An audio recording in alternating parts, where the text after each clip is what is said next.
আমি সদ্য বিবাহিত, আমি আলহামদুলিল্লাহ রাগী বা জেদি নই, সবসময় সবর করার চেষ্টা করি। কিন্তু আমার স্বামী জেদি ও রাগী হওয়ার কারণে আমাদের মধ্যে সমস্যা লেগেই থাকে, কথা বন্ধ হয়ে যায়। আবার তার কিছু ব্যবহারে কষ্ট পেলেও সবর করা কষ্ট হয়ে যায়। এক্ষেত্রে করণীয় কি? দেখুন, আমাদের দাম্পত্য জীবনে সুখের মূল চাবিকাঠি হলো সবর এবং শুকর। দাম্পত্য জীবনে সুখের মূল চাবিকাঠি কি? সবর এবং ধৈর্য এবং কৃতজ্ঞতা। এই দুটি গুণ যদি না থাকে দুজনের কোনো একজনের মধ্যে, তাহলে দাম্পত্য জীবনে সুখ শান্তি পাওয়া অলমোস্ট অসম্ভব, কঠিন একটি বিষয়। নবী করিম সাল্লাল্লাহু আলাইহি সাল্লামের দাম্পত্য জীবনে এমন অনেক ঘটনা ঘটেছে যে ঘটনাগুলোর কারণে মন খারাপ হওয়ার কথা ছিল। মন খারাপ হয়তো হয়েছেও কোনো কোনো ক্ষেত্রে, কিন্তু সেটা খুবই সাময়িক ছিল। দাম্পত্য জীবনে স্বামী স্ত্রী একসাথে চলতে গেলে নিজেদের মধ্যে বোঝাপড়ার গরমিল হওয়া, একটু মন খারাপ হওয়া, এগুলো খুবই স্বাভাবিক একটি বিষয়। দুজন মানুষ বিভিন্ন বিষয়ে ভিন্ন মত তৈরি হবে, ভিন্ন দৃষ্টিকোণ থাকবে। এই বিষয়গুলোতে ধৈর্যের কোনো বিকল্প নেই।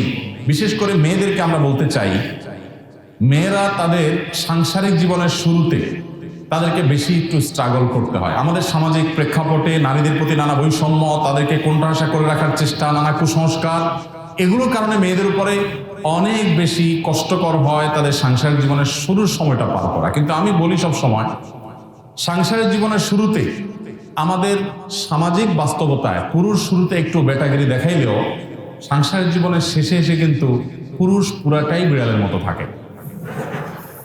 কিভাবে?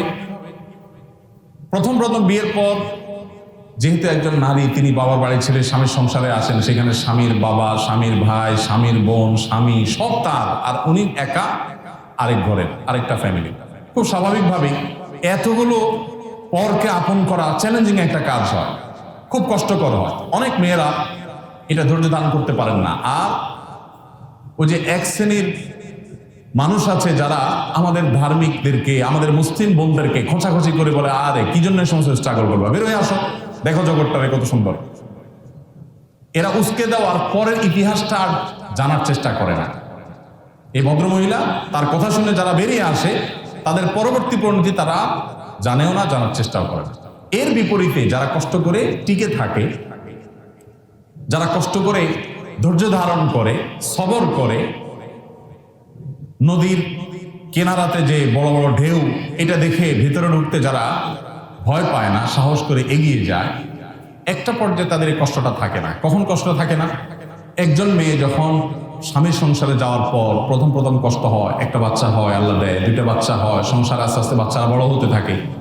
এক একটা বাচ্চা বড় হওয়া মানে তার এক একটা বাহিনী দাঁড়ায় যাওয়া।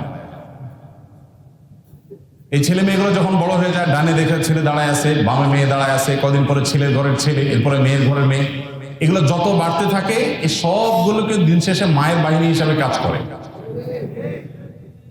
বাবা বেচারা তখন সোফার এক কোণায় চুপচাপ বসে থাকে। সারা জীবন যত উসফুস করেছে সব শেষ।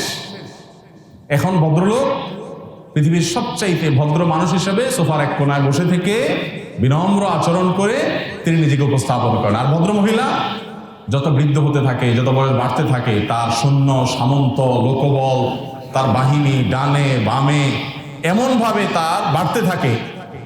এরপরে পুরুষ এক কথার বেশি দুই কথা বললে বলে, তুমি মসজিদ থেকে আজকে এত তাড়াতাড়ি কেন আসছো? মুয়াজ্জিন সাহেব বের করে দিছে। বেশি কথা চলে না, এটা কিন্তু বাস্তবতা। এই জন্য বোনদেরকে বলতে চাই, সাংসারিক জীবনে শুরুতে শুধু বোনদের কেন, ভাইদের জন্য একই কথা প্রযোজ্য। সাংসারিক জীবনে দুজনের সাথে প্রথমে অনেক ঝামেলা তৈরি হয়, সবর করে টিকতে হয়। একটা সময় আল্লাহ তাআলা সুদিন দেন। আর যারা অধৈর্য হয়ে যান, তাদের সে সৌভাগ্যটা হয় না।